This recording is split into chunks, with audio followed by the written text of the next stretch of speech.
Welcome to Grant's Rock Warehouse and to another episode of our top 10 favorite albums of we're in the 2000s now, ladies and gentlemen. Anthony Ferraro is back. So we are continuing the series. We have our picks. We want to hear about your favorite albums of the 2000s. Let's do it. Serving up riffs hotter than Hellfire Chili with a beer chaser. Grant's Rock Warehouse. Welcome to Grant's Rock Warehouse, and looky here, it's Anthony Ferraro, ladies and gentlemen. He is back. This is our ongoing series. I don't think we can go much further than this because when I was putting my list together, it was trying. Let me say that. So tonight we're going to look at our top 10 favorite albums of the 2000s. Now, I'm sure Anthony, he's younger than I am. He could probably just whip through this assignment like that. But me, I'm looking at a lot of this stuff, and the stuff that I still listen to, I had to list. And for my number one, has to be the album that I always return to out of all of these from the 2000 era. So this will be fun. I think we'll go 3-3. We'll go 3-3-3 and 1. Because that worked out well on the Joe Walsh show. And if you have not turned over to Sea Tranquility and saw our Joe Walsh top 10, please do. Please do. You had a nice comment, Anthony. Did you comment? Somebody said I didn't know what I was talking about. The guy on the bottom, whoever he is, doesn't know what he's talking about. No, I read the thing that he said the guy on the bottom just says his picks and moves right on. No, I know that, but some other guy said that the guy in the bottom, some unknown guy in the bottom doesn't know what he's talking about, and he said hey, Grant, the Beach Boys suck. Great. Super. Right. I wonder who that could be. There is this one guy that always makes comments on my channel that is very blunt. I have to kind of laugh, but he's very blunt, and he just goes, well, that just sucks. Jeez. Well, why are you watching? Just to give me shit. Yeah. You know, after doing this channel like for, what was it, 3.5 years now, all that stuff just runs right off of me at this point. Man, you're sensitive to it right in the beginning, though. But now I just go, whatever. I don't care. But people, we do care. Go over to Sea Tranquility. Check out the Joe Walsh top 10. It was a lot of fun. And we do have something planned. I've been listening to, but seriously, folks, quite a bit now. Yeah. See, that's the beautiful thing about doing these type of shows, because you'll hear something and maybe you haven't heard it for a while, and then all of a sudden you're reunited. And it feels so good. And it feels so good. All right. Well, here we go. The 2000s. This is interesting. And I was really surprised my top 1, 2. Wait a minute. That's not right. It's right, but it's not right. There it is. My number 1 and number 2 got switched, but that's all right. I can handle that. All right. Whew, this will be fun. All right, Anthony, go ahead. What's your Do you think any of ours are going to overlap? No. Maybe one. All right. So I'm going to go 10, 9, and 8. So my number 10, a lot of these could, these aren't in any order, but like today, this is how I feel. So number 10, I'm going with Adria Ballou Side 1. That was released in 2005. It was first of the trilogy of the solo albums released. He released Side 1, Side 2, and also 2005, and then in 2006 he released Side 3. Side 1 contains Danny Carey on a couple tracks, Les Claypool on a couple tracks, pretty much a total solo Ballou album. He plays everything. Ampersand is a live staple, so that's going to be my number 1, my number 10. My number 9, I'm going to go with Rush Vapor Trails. 2002. We have a record that's released 6 years after all the turmoil with Neil Peart with his daughter and his wife. It's raw. It's distorted. Kind of crunchy. It's distorted. A lot of people hate the original mix. I love it. It's the way it was supposed to be mixed. Peaceable Kingdom is a huge favorite of mine. One Little Victory. So I'm going with Rush Vapor Trails at number 9. The tough and then listen. at number 8, I think you'll like this one. Roger Joseph Manning, Cat Dip Dynamite from 2008. Power pop, Kind Brilliant. of a mix between power pop, prog, fantastic harmonies by Roger. He's a keyboard player from Jellyfish, writes, arranges plays all the music on the record. Fantastic. If you're a Jellyfish fan and you don't know this solo record, go check it out. Roger Joseph Manning Jr. from 2008, Catnip Dynamite. It's a prog power pop masterpiece. I can't believe I didn't even think it didn't even pop on my radar. And I've got that, and it is When that first came fabulous. out, me and my buds listened to that just constantly. So good. Golly, because you were into jellyfish, or how did you get turned on to Well, that? I was, hey man, I knew about Jellyfish, and then a Yeah. buddy of mine was a huge Jellyfish fan, and then when that was released, because it was like a Japan release only, Hmm. he got it, and then I heard it, I fell in love. All right, there you go. It's all it takes. Go out and check it out. God, that is a perfect.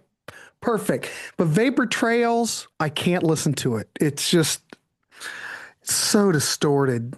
All that Oh, I digital love it. I love the distortion. mix. I know it's Ugh. crunchy. I know it's a lot of people like the new remix. I love the original mix.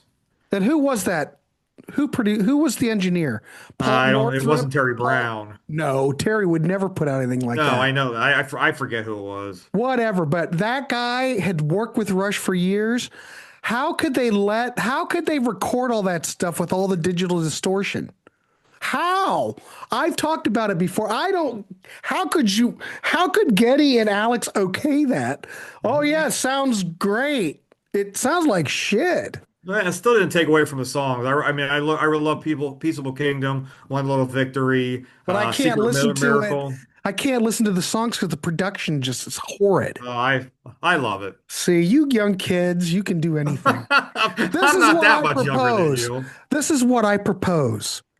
Take the tapes, run it through AI, have AI separate everything, eliminate the distortion You in would it. probably like the remix. They did come out with a No, I've remix heard version. the You would like it. remix, but AI now with the technology, what the Beatles use for Get Back and all that, take the damn tapes and run it through AI, let AI process it, reprocess it without the distortion. It would probably sound great. That's what needs to be done. You can quote me, kids. Go ahead, All Getty. right. Alex, take that and run with it. Run it through whatever AI tools you have now. Technology is much better. It could sound great. It'll say, "Oh, we can eliminate all that distortion." You won't even hear it. All right, number 10. I'm going to go with We're a little fired up in the warehouse tonight, aren't we? 100%. You bring up vapor trails, man. I get worked up like a schoolgirl. Damn it. It's been kind of a blase day for me, so I'm all worked up. All right, number 10, I'm going to go with the highs. Vendi Vidi Vicious from 2000. Punk rock in the 2000s. So you've got a lot of swagger on here. I guess this would be considered garage punk, garage rock. Standout tracks, Hate to Say I Told You So, which was the breakout hit. Main Offender and Die All Right. It got a lot of great reviews back in the day. Phenomenal record. My son is one of those bands my son turned me on to. So I like it. And there are going to be other things. So I do want to extend a thanks to my son who did turn me on to a lot of great stuff in this whole era. So phenomenal. All right. So that's my number 10. My number 9, I'm going to go with the Arctic Monkeys.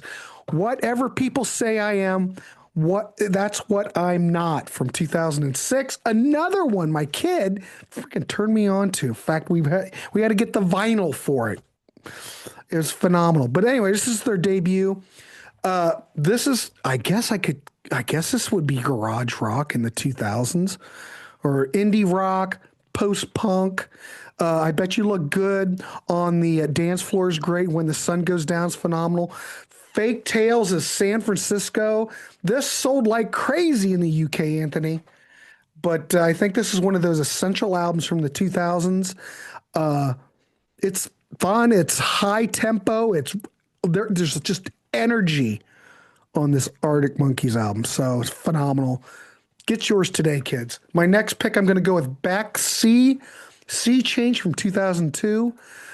This is very, it's kind of like a breakup album. It has a lot of acoustic folk ballads. So what would I call this? I guess this would still be alternative. I guess you could even call it folk rock. Tracks on here that I think are phenomenal: The Golden Age, Lost Cause, and Guess I'm Doing Fine. I give this, I don't know. What would I rate this? I don't know. A 9? It's great. Is it as good as Odelay? Boy, oh boy, kids. I think Odelay was the best, but this is right behind it. Uh, but there's a lot of raw emotion. It's kind of like a singer-songwriter album for the early 2000s. There you go. So anyway, check it out. Beck, always good. Highly recommend it. All right, Anthony, you are up. What's your next two? All right, so my number seven, I'm going with I'm going with basically kind of a resurge of a band who lost their vocalist in the 90s. I'm going with Alice in Chains, Black Gives Way to Blue from 2009. William Duvall steps in. Uh, William Duvall steps into I thought you were going to Lane say William Staley's DeVoe. William Duvall steps into Lane Staley's shoes, and they really don't miss a beat. It's a phenomenal record. I just love it. The tone, Jerry Cantrell sounds amazing. Jerry and William, great harmonies together. So I'm going with number seven, Black Lives Way to Blue.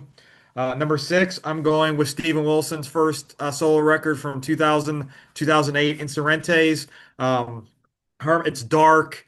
It's very dark. It's menacing. Harmony Cornine is the opening track. It's still like a live staple to today. Another favorite on this is Angry Child and Significant Other. Just a different Wilson record. Just very dark. Hmm. And then number five, I'm gonna go with Geddy Lee's first solo album from 2000. My favorite Headache. It was kind of in between all the turmoil. Released in 2000 with Ben Meek and his band. Fantastic record. The opening track, which is my favorite Headache, is just a burner from the get-go. It really flows nicely. So I'm going with Geddy Lee's My Favorite Headache from 2000 at number seven. Or Yeah, number five, I'm sorry. I think that record needs to get more acclaim than it does. It kind of Oh, came it's really out good. and just kind of, you know, Yeah. I guess everybody was wanting a Rush album, but whatever. Go out and check that Geddy Lee album. I could have picked that as well. That's a great record. I think I got the record store day. I Yeah, I bought did it when too. it came out on vinyl on record store day. I picked that up. But because you could never, you'd go out in the wild, and if I don't think I didn't buy it initially, Anthony, when it came out, and I always was looking for it like in the used bins. Never, I don't know if anybody ever bought it because I never ever saw it used. So I bought the record store day one. I guess I could have ordered it offline, but the thrill of the hunt. I never saw it Yeah. used. So I guess it's just one of those things. All right, cool. Excellent choices. My number seven, kids. How am I speaking of the Beach Boys sucking? I'm going to go with number seven, Brian Wilson's Smile, the 2004 live album where it's basically the Wondermints and various other musicians. They get Brian all ready to go and they got him all worked up and damn it, they got Smile finished and they did a live concert. And it's phenomenal. Is it as good as the Smile sessions that came out in 2011? No, because those are the original Smile tracks. But for a concert recording, I'd say they did a damn good job and they kind of put Smile together in a way that it flows. I mean, there's a lot of emotional depth there. There's a lot of nostalgia. Because if you heard any of those bootlegs from Smile, you're already going to know all these songs. But just to see them in a proper context, it's phenomenal. So I had to mention that because that really was some kind of monumental feat. Because I never thought Brian would ever go back there. Anyway, number six, I'm going to go with Radiohead, Kid A from 2000. You're going, this is quite a departure from what they did in 1997. When you're looking at OK Computer, this is like a complete 180. This is experimental electronic rock. Hell, I'm going to go on edge, Anthony, and say this is avant-garde. Everything in its right place. How to Disappear Completely. The record was polarizing. I think maybe people were expecting another OK Computer.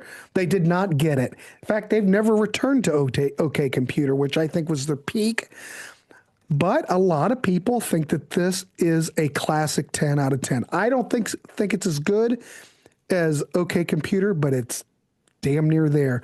But in the 2000s, I'll take it. But it's anti-commercial. It is art rock. That's how I look at it. All right, my number five, I'm going to go with a band that my son turned me on to. In fact, I remember us playing what did we play? We might have played this album when I took him up to see the Rock and Roll Hall of Fame when he was a kid. And I just remember that day. And that was a good day. We had a good day. The Strokes, This Is It from 2001. This is garage rock revival. This is alternative. This kick-started yet another indie boom. So this is rock, post-punk. The thing is, the Strokes sound like nothing else. When you hear the Strokes, you know it's the Strokes. Last Night, Hard to Explain, Someday, phenomenal, great record. The Strokes have never put out a bad record. But Julian Casablancas' vocal styling, the way they have him EQ'd, it's just amazing. It's a short record, but it's punchy, energetic, memorable. What a great debut. So that's my number five. All right, Anthony, you are up.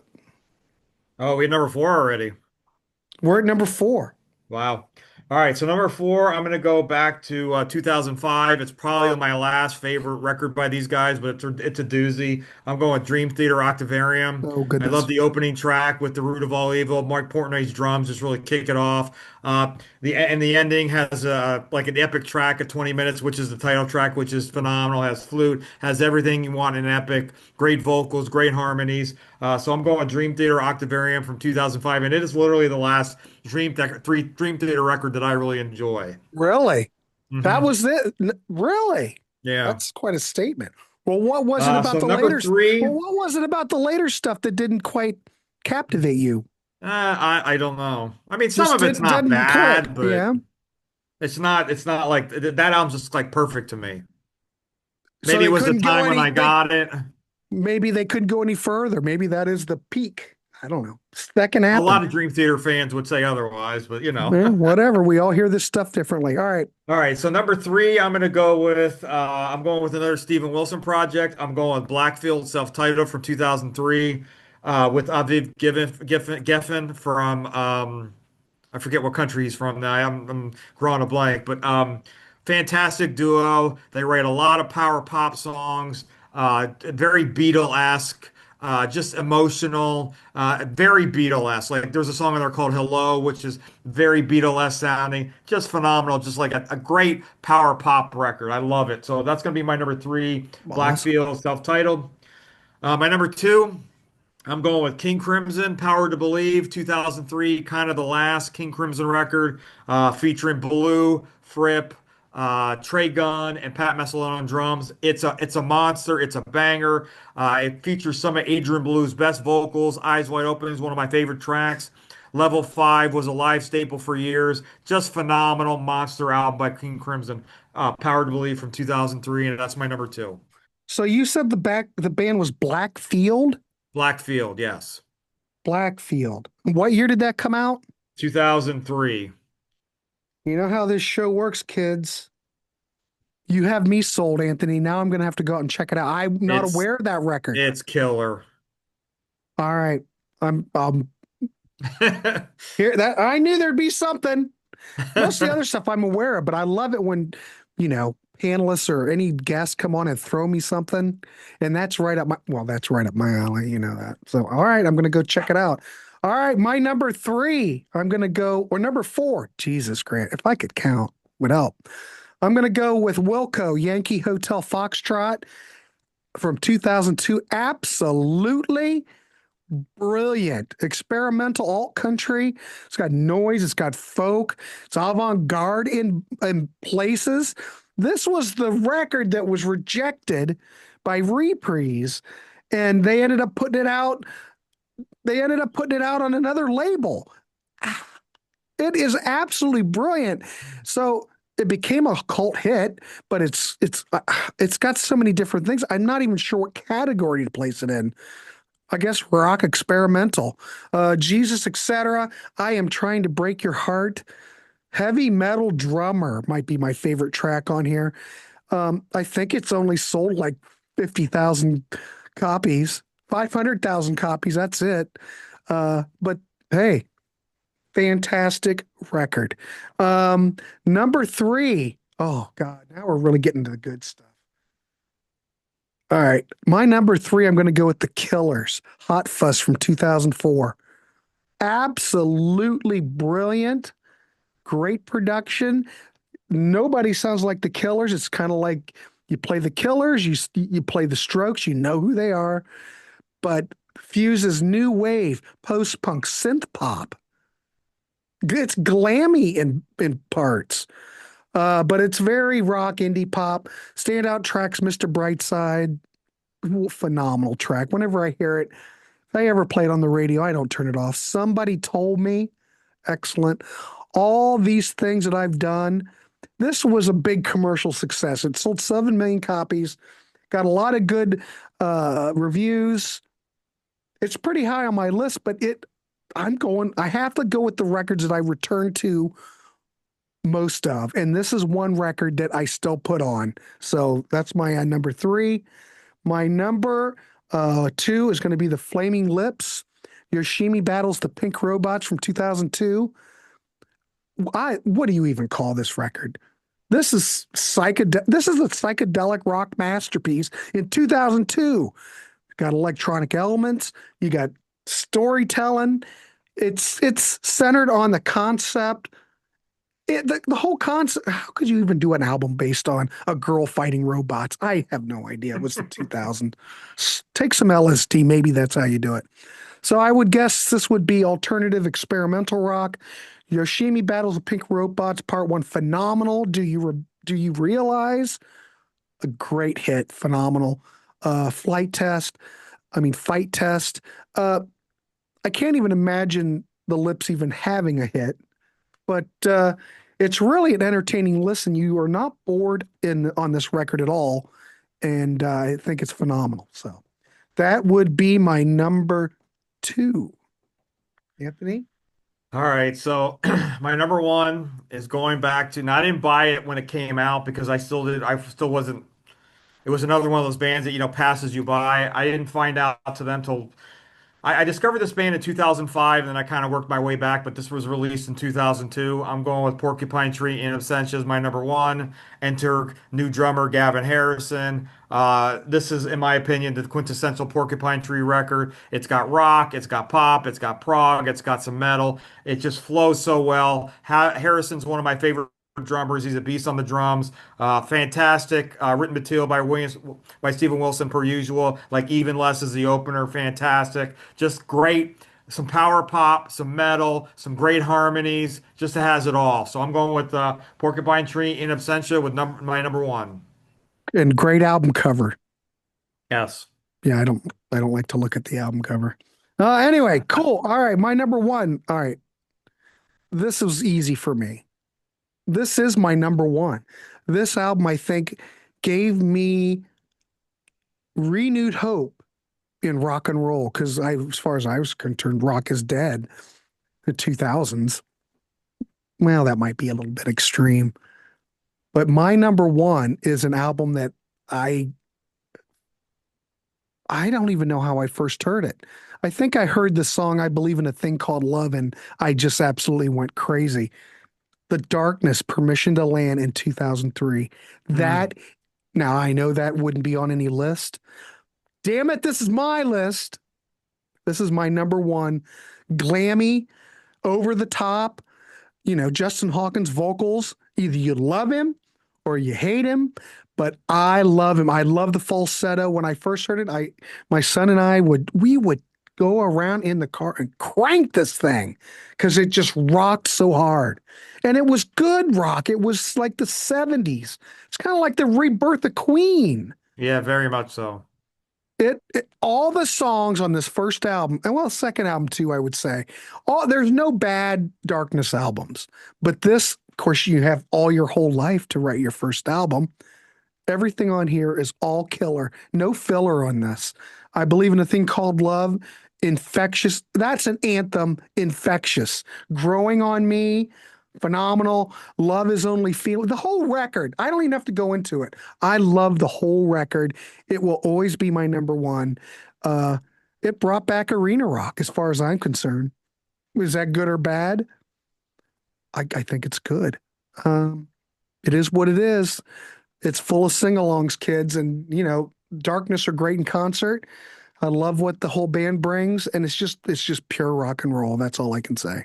The Darkness, Permission to Land, my number one.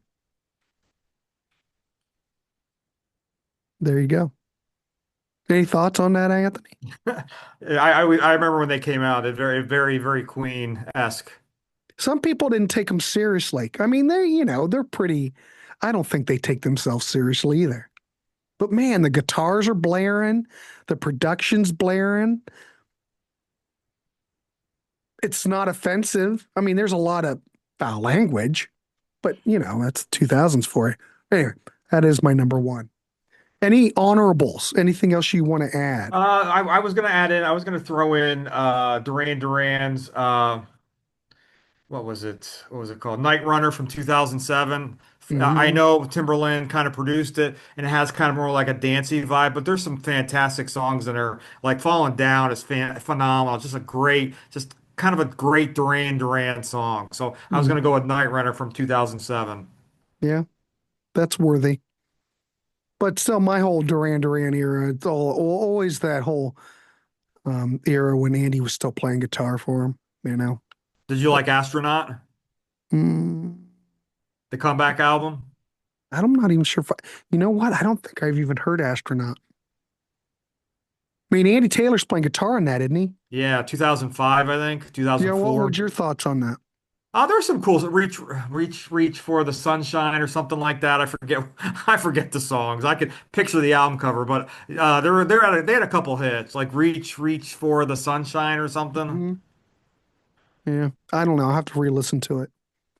All right, well, damn it, look how fast we did that. Half hour. That's way. If you could do these shows in 10 minutes, be perfect. Said that before. People, this whole society where we don't have any we can't sit through a whole show, you know. Yeah. All right, cool. There you go. There's our top 10 records from the 2000s.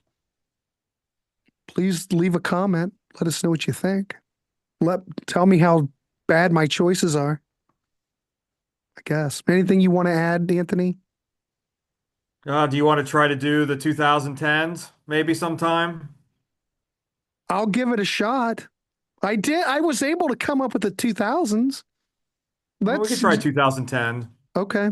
All right. See, this is how, if anybody's been watching, this is how we come up with shows. We just do it on the spot. It's not much planning. We'll be doing the 2010s, so please look forward to that. Please leave a comment. We do want to know what your top 10 albums are of the 2000s. What do you like? What you don't like? I do read everything, so I do want to see it. All right, cool. We'll be back for the 2010s. Mr. Ferraro, thank you for doing this. It's always a pleasure. Always Thanks for fun having me talking in the music. warehouse. Always fun talking music with you. Go Thanks, check out Grant. that damn Joe Walsh show on Sea Tranquility, kids. Yes. All right, everybody. Take care. All right, bye-bye.